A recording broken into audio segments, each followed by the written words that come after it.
How's it going, everybody? It's Rabbit.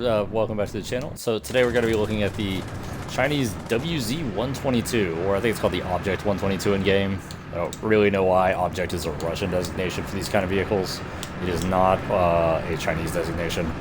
As you can see, the vehicle is very, I don't know, T-62-like. It does have the weird feature of having these 4 missiles on either side of the barrel, which will come up in this game. One of the useful features about these missiles, even though they're not that great, they move pretty slow, they aren't that powerful, is that they give you an extra weapon to use while you're reloading the gun, or if your barrel's out, and you will see us using this in this game. My general thoughts on the vehicle, I'm not entirely sure this belongs at 10.3, like it might end up going up to 8.7, or sorry, 8.3. It might end up going up to 8.7. Because you have the 120mm gun. The shell, it's not like crazy, but it is particularly good. It is pretty good. The reload's not that bad. You have the backup missiles, you have the heavy machine gun, you have a stabilizer, which of course is practically mandatory in this battle rating, and you also have a laser rangefinder, which a lot of things at 8.3 don't have. The armor is actually reasonably bouncy, especially on the hull. Like, I feel like it'd be easy to underestimate the armor. And here we see the ZIP-60. Easy shot. But it'd be very easy to underestimate the armor, especially on the upper hull. We see ZIP-123. As you can see, the flight path of the missile was really not enough for that. The Magok-2 did in fact see us, but he bounced a shot. That's what I'm talking about. Like, the armor is not amazing. Like, I wouldn't intentionally bait shots with it. And there we get the missile for the follow-up shot while we're on reload, because we disable him and kill him with... Or, no, I think we just disable him with both shots. I think here we're getting shot in the back, that's why. The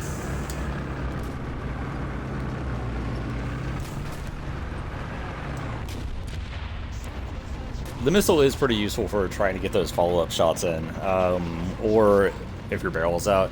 Here I couldn't actually tell if my barrel was out, so for this next opponent I do actually just ready the missile.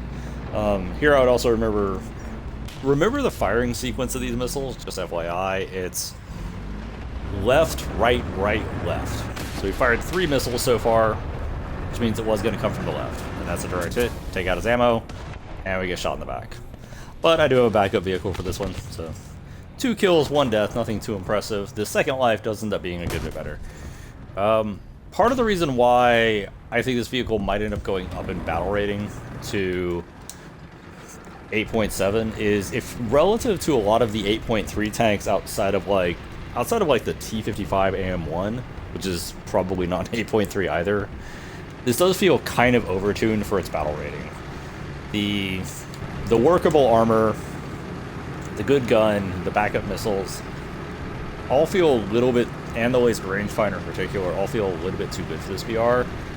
The mobility is not the best. I don't love the mobility. I wish it had a slightly more powerful engine, although this is a pretty far cry from being fully upgraded, so that might change later down the line. And here we're going back to the fight. It's not going the best for our team, not going the worst. But we're kind of trying to secure this area because the enemy does have a heavy presence over here.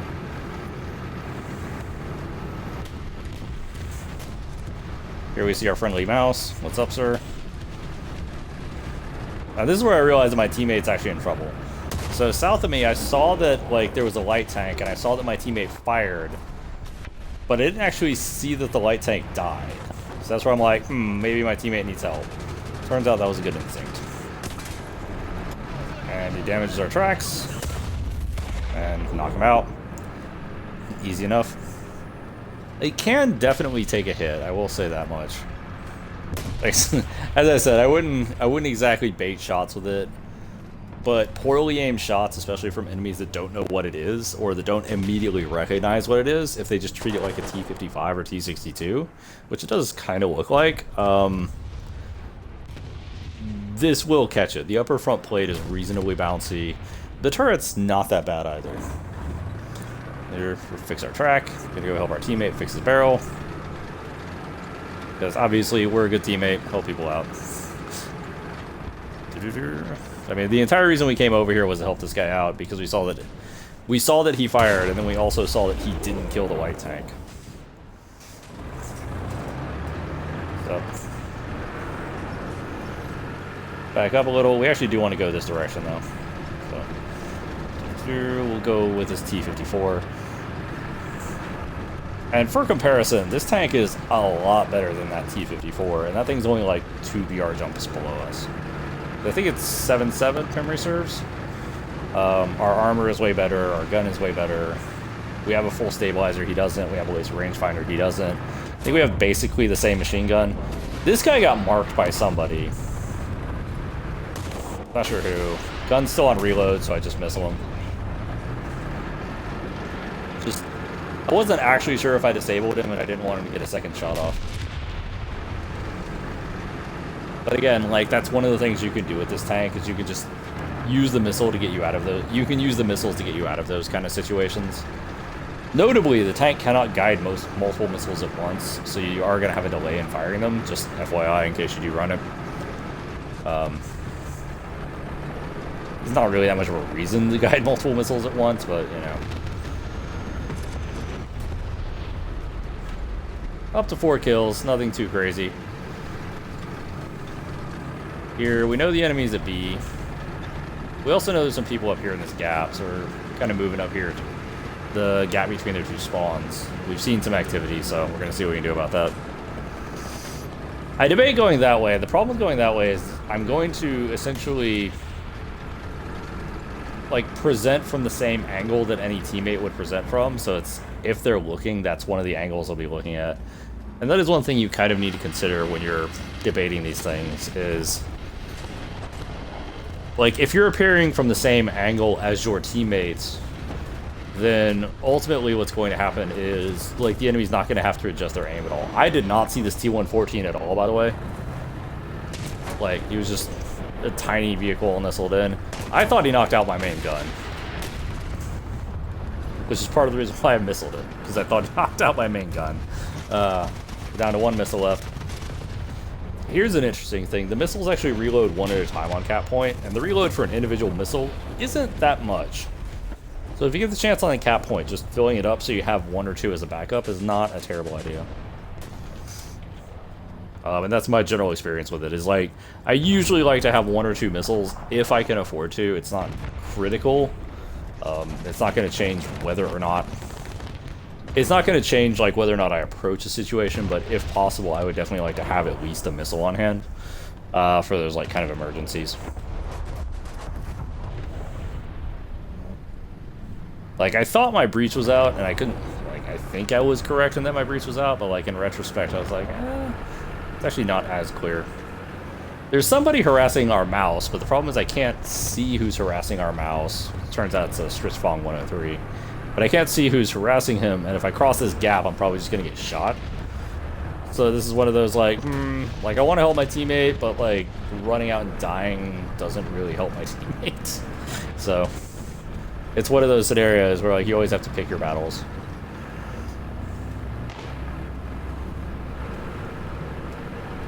And mouse gets taken out. Here we see the Squadron. Or I kind of see the Squadron, but, like, there's some, like, weird debris in the way. But, like, we completely disable his ability to turn, which is exactly what you need. Obviously, the Squadron's gun can't traverse in either direction. This is where I kind of, like, realize where I'm hitting, and I adjust my aim, so definitely get him with the next shot. It's just I wasn't exactly sure, like, what orientation he was in and exactly how I was hitting him. But yeah, once you disable the engine on the Squadron, the gun can't go to the left or right at all on its own. It needs the vehicle to turn, so once you disable the transmission to the engine, they're basically dead. As long as you don't drive directly in front of them, you should be fine. Here I'm kind of backing up a little because I don't want to approach the gap, but I'm also not really doing anything by being where I am. So I'm like, and I also don't want to get hit by the artillery and let people know where I am. So I'm like, alright, well, let's go to the left-hand side. Not my favorite course of action, but I don't really like just sitting here because I feel like I'm not affecting the battle enough. And here, oh, this Type 87. If you're wondering why I'm turning around, this Type 87 called out somebody behind him. I was like, I'm guessing it was the AMX-30 DC-840 that's like way back there, but I thought he pinged something directly on the other side of these barrels, or these yeah, these barrels. So I'm like, all right, well, I'll go hunt it. Turns out there was nothing there. It was the MX-30, I guess, just went off in the other direction. I don't know what he did. I never saw him for the rest of the game. When I'm like trying to like check these corners, I'm trying to stop and listen for something. I'm like, I usually trust my teammates' pings because I assume that my teammate's not a complete idiot. Because most of the time they aren't. Like most of the time, if your teammate's like, there's something here, they're usually right. Like, it's not that I assume all my teammates are geniuses or expert players. I guess the type's like, oh, I don't see him either. Yeah, you got me, buddy. I don't know what you were looking at. It's like, it's not even that you assume your teammates are good players, that you assume your teammates know what an enemy vehicle looks like and roughly where they are. That was just a weird one. Oh, this is just an awful shot. Oh, I say it's an awful shot. It was a great shot, apparently. I was thinking, there was something else I was thinking of that happened in another game. So we're at 7 kills, so we've had 5 kills this life. You know, a lot better than the first one, we only had 2. Here we're like, doo-doo-doo. Saw this guy fired a shot, so we're gonna put a shell into him. He hits our engine. We hit his engine as well, which is a lot worse for him than it is for me. Here he's actually leaning forward. We only have 2 crew left, I think. Yeah. So that's why we're reloading so slow. I think he's leaning forward for the guy behind me, but I don't know. Or maybe he just thought I didn't know where his last crew was. Who knows? We're up to 8 kills. Spoiler, we're about to capture the zone. We do end up ending on 8 kills. So, but a pretty good game. It kind of shows off what the 122 can do in terms of its protection, in terms of like what you can do with spare missiles. Overall, I think it's a really good tank. I, broadly speaking, would not recommend you pick up any of the Squadron vehicles for like real-world money, and a lot of that has more to do with the fact that because you have to research all the upgrades, they're like a lot worse than a premium vehicle is, because they also don't have the premium like earn rates and stuff. But it is a cool-looking tank. It is a very functional tank. If you're in a Squadron, I would definitely recommend spending some like free research points on it. It's a real good vehicle. Have a nice day, everybody.